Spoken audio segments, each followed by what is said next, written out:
Isang aktibong pulis ang bumaril at nakapatay sa nakagitgitang driver sa Tandangsora, Quezon City kagabi. Saksi, si Emil Sumangil.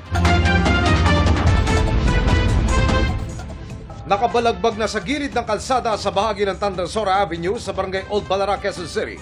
Ang kulay pulang utility vehicle na ito ng datna ng aming news team. Ang driver ng sasakyan mabilis na dinala sa ospital matapos magtamo ng 7 tama ng 9mm na bala, pero hindi na umabot ng buhay ang driver sa pagamutan. Lumalabas sa investigasyon na binaril siya ng isa pang driver na umunoy nakagitgitan niya bandang 6:30 kagabi. Tinamaan din ang isa sa 5 pasahero na kanyang sakay. Nasa ospital pa siya ngayon at nakatakdang operahan. Kwento ng isa sa mga nakaligtas, binabagtas nila ang Tandangsora Avenue nang gitgitin umano sila ng kulay puting utility vehicle. Gumanti ang driver ng pulang utility vehicle hanggang sa harangin na sila ng puting utility vehicle at bumaba ang driver nito. Sinuntok pa raw ng driver ng puting utility vehicle ang driver ng sasakyang kanyang nakagitgitan bago naglabas ng baril at ilang beses na nagpaputok. Sinuntok niya po yung driver namin. May dala na po siya ng baril, sabay pong putok. Hindi po na nakapalag. Inubos na po lahat na halos ng bala. Gitgitan sila sa kahaba ng Tandangsora na kung saan 2 beses siyang ginigit-git nung kabila. So, ang ginawa niya, binlock niya raw yung sasakyan nung para kumprontahin.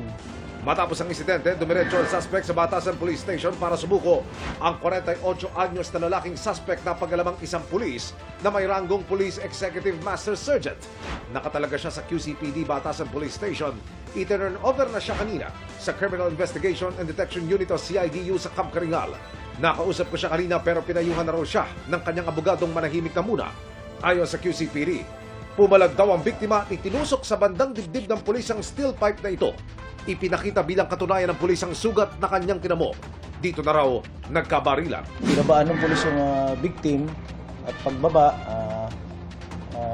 tinusok siya ng steel pipe. So, yung pulis, may baril sa katawan at naputokan niya yung biktima. Inihahanda na ang reklamong homicide at attempted homicide laban sa suspect na pulis. Hindi po namin tinotolerate yung mga ganyang init ng ulo at as much as possible, ang kapulisan natin dapat maximum tolerance. Lagi nating isalang-alang na hindi ginagamit ang baril sa mga ganitong init ng ulo lang. Para sa GMA Integrated News, Emil Sumangil, ang inyong saksi! Mga kapuso, maging una sa saksi. Mag-subscribe sa GMA Integrated News sa YouTube para sa iba't ibang balita.